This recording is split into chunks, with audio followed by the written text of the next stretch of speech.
naman? Monday na naman. So, tinatamad pa ako pumasok.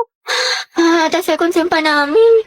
Pagod na ako. Gusto ko na lang matulog habang buhay. Tapos ito na nga, ate. Bigla ako sumaksis eh. Wait lang, okay ka lang ba? Eh, ba't ang tahimik mo? Galit ka ba? Dahil hayaan mo muna si Hetty, low bat social battery niyan. Hetty, tara na, kain na. Wait lang. Pumayo ka na, kanina ka pa nakahiga dyan. Magkakasakit ka na sa katamaran mo. Ang dami ko palang kailangan gawin. Maghugas ng pinggan, magsampay, tsaka gawin yung assignment ko. Bukas na nga lang, bukas pa naman yung pasahan. Natamad pa ako. Oy, Day, tara gala tayo. Pwede, hindi ako pinayagan ni Mama. Ay, ganun ba? Sayang naman. Day, galit na galit sa akin. Bawal daw ako. Ano ba yan? Next time ha, sumama ka. Next time, bawi ako. Go. Bye-bye. Bye, te. Charot lang, te. Tinatamad lang talaga ako. Ewan ko ba, hindi ko rin maintindihan sarili ko. Hati, tapos ka na sa assignment sa English? Hindi pa, te. Uwe, ang sipag-sipag mo kaya. Oo nga eh. Ewan ko, te. Gold, bilang ako shampoo, maliligo na ako. Ikaw na, te, kaya mo na yan. Diyan lang yung tindahan, no? Ito, ang dami mong reklamo. Bumili ka na, oh. Ano ba naman to? Bansa, babad na ka na remote, ayun, oh. Diyos ko, lapit-lapit lang sa'yo, hindi mo pa makuha. Wala ka bang kamay? Hindi ka ba makatayo? Oh, salamat. Love na love ka talaga ni ate.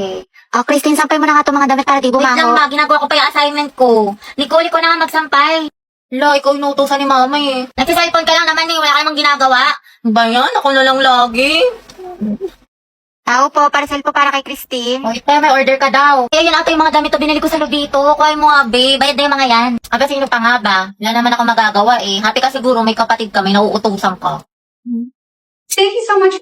Ang gaganda talaga ng mga damit sa Lovito kasi hindi lang siya high quality, pero affordable lang din siya, tsaka maraming style na pwede niyong pagpilian. Mga blouse, tube, t-shirt, short, dresses, pants, skirt, at marami pang iba. Kahit na mga accessory at bag, meron ng Lovito. Plus, marami silang mga discount, kaya perfect na perfect.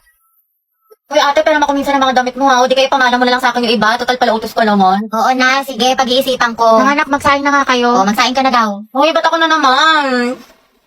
You can search Lovita Jane sa Orange app para makapag-enjoy ka na maraming discounts. Uy, Happy New Year, Hetty! Happy New Year! Hello, Hello, Ben. te. May assignment ka na sa Pilipino tsaka sa math? Ay, pasok na tayo kagad bukas. Wala man lang pahinga. Nakakainis. Diyos ko, tsaka nakapag-review ka na ba sa science? May exam daw tayo doon. Tsaka yung performance test sa MAPE. Meron ka na, yung wellness dance. Bakla, nakakapagod. Awa na lang talaga, buwisit. Tapos may reporting pa tayo sa English. Tsaka nagawa mo na ba yung essay natin? Minimum of 3,000 words. Tapos may script na ba kayo sa roleplay, Day? Bukas na daw ipe-perform, sabi ni Ma. Happy New Year nga pala ba? Kasi kahit pasok ka na kagad. Ang dami kong deadline. Ayoko na. Nak, Hetty, may Graham dito. Gusto mo? Ayoko nga matulog eh. May merienda ka sa akin mamaya, Nak. Tsaka ayaw mo ba tumangkad? Ayoko tumangkad. Aba, namimihasa ka na ha, habang pinagbibigyan ka ha. Gusto mo ng hanger ha? Matulog ka dyan. Dalian mo, pumikit ka. Alis na ako dito. Lalayas na talaga ako dito. Ang assignment. Kasi bawat ako sa research na to. Gusto ko na matulog. Antok na ako. Hetty, kayo naman ang gulay, huwag may tabi. Ayoko. Ang pangit na lasa. Gusto mo ata akong magsubo niyan sa'yo ha? Naku, wala kang chocolate mamaya ha. Pasaway ka ha. Nagsasayang ka ng pagkain. Lunukin mo yan. Dali, order niyo po si siglet chan kawali tsaka crispy pata. Ay, Meron natin, pa po mag-order ba? ka tayo ng gulay. Ito, pakbet, para hindi puro karne. Wow, healthy living yarn. Nak, tayo ka nga dyan. Teacher lang kita. Ito na kasi mangot. Kumiti ka nga. Ayusin mong ngiti mo. O, 1, 2, 3. O, ibang pose naman. O, dali.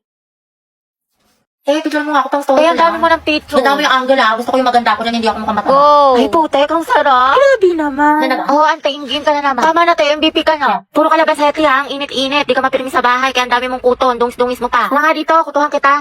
Uy sis, tara alis tayo ngayon, gala. Eh, bawal ako ngayon. Daw pinayagan ni mama. May makatayo, tinatamad ka na naman eh. Dalian mo Eh, na. ang init-init kasi. Tirik yung araw. Susa, di magpayo. Nakakatamad, nakakaurat. Gusto ko na lang humiga. Gusto ko na lang wag gumalaw. Gusto ko na lang ganito. Magkasete, bakit mo ka banding?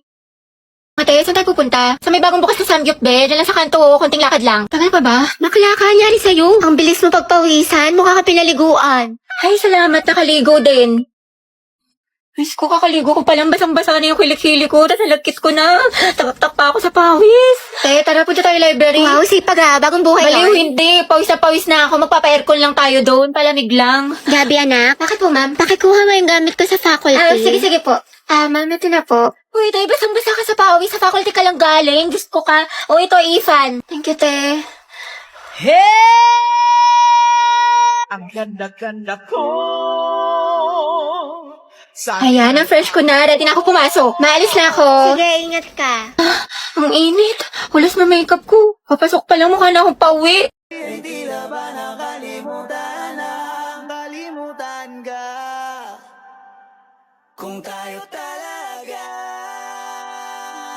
dadana ang magsa. Grabe, ang laki niya. Talagang matatakam ka dito. Hi guys, tara samahan niyo ako sa event ng McDo. Dahil nabalitaan ko nagbabalik na ang McSpicy nila. Plus, may bago daw na flavor kaya na-excite ako. Ang saya ng event guys, nakakaaliw kasi meron silang mga pa-games, photo booth at marami ako natutunan about sa history ng McSpicy. Sobrang na-miss ko to kasi mahilig talaga ako sa maanghang. At mas nakakatakam dahil sa new flavor, which is the honey mustard. O diba, tunog pa lang masarap na. Kaya tikman na natin. Guys, first time ko palang tumatitikman at OMG. Katulad siya ng OG McSpicy na may spicy kick, pero ito, may saucy twist. Manamis na siya guys dahil sa honey mustard. But at the same time, maanghang talaga. Kaya napainom ako ng soft drinks at napakain ng fries. Hindi talaga nakaka-disappoint ang fries ng McDo, 100 out of 10. And as you can see, malaki at juicy ang kanyang meat. Promise, masarap siya at for sure magugustuhan ng mga spicy lovers dyan. Ayan, sa sobrang sarap niya, naubos ko siya lahat. Kaya ano pang inaantay mo? Sugod na sa McDo at itry mo na to. Uy Barbie, tara bundok tayo, hiking, kita ko sa TikTok. O tara, G. Nature lover yarn. Be, gusto mo sumama? Pupunta kami sa concert ni Taylor Swift. Go, G, ako dyan. Sama ako. This is me. This was the very first time. So good to be so right. Uy, mga bakla, mag-beach naman tayo. Like LU, Batangas, o di kaya Pangasinan. Beach? Ay, kailan? Gusto niyo bukas na kagad, o di kaya next week? Oo naman, te. Excited. Next month na lang, wala pa akong budget. Basta pwede ako kahit kailan, free ako. Let's go! Si Ante talaga, Gina G palagi, walang inuurungan. Nakaka-stress. What if mag-party-party tayo? Party? Tayo magpa-party? Ayaw nga pala, may exam bukas. Punta na. Ready na ako. Hey! Barbie, samahan mo nga ako. Nagkikrib ako ng chili. Tara, kain tayo. Kain? Tara, Gino na. Sobrang sarap talaga ng mga pagkain sa chili. Sigurado matatakam ka tulad na itong fried mozzarella. Look at that cheese pool. Plus, nabalitaan ko rin na bumalik na ang Only Margarita na may 4 na flavors for only 350 pesos. Available tayo starting September 1 to October 31. Kayong sarap dito sa chili's. Balik tayo next week, ha? Sige tayo, ikaw bahala. G lang ako. Ano ka ba? Yes, patulong ako sa problem solving sa math. Di ko mag-gets. Ha? Ano? Baklo? Bubo na nga ako sa math. Mas lalo ko pang di naintindihan. Sobrang hina ng boses mo, te. What if pakainin kita ng mic? Uy! Wala daw at tayo ko, te. Puno ng tutuli. Parang kang bumubulong. Sino ang unang presidente ng Pilipinas? Yes, Clarice. Anak, lakasan ng boses. Ano? Di kita marinig. Emilio Aguinaldo daw po, ma'am. Sabi ni Clarice. Okay, tama, class. Oh, student, wala magkokopyahan na. Mind your own test paper. Clarice, ano sagot pa sa number 5? Ha? Ano? Lakasan mo nga, Auntie Dai. Bakit may naririnig na ako nagbubulungan? Gusto niyo kuhain ka papel niyo? Hilig na hilig talaga ako kanina doon. Nagkatitigan kami ni Angela sa kantin. Bakit talaga kayo? Ha? Wait na lang, sobrang ina ng boses. Makukuha ko earphones. Baho, may puto. Hoy, Angela, utang mo. Hoy, ang iingay niyo. May nagsasalitang officer sa harap, diba? Makinig nga kayo. Sige, te. So, yun po. Sabi daw po ng mga talaga ng boses ni Clarice. Kuya, para daw po. Salamat, te, ha. Ingat ka. Go, mag-ingat sila sa akin. Hoy!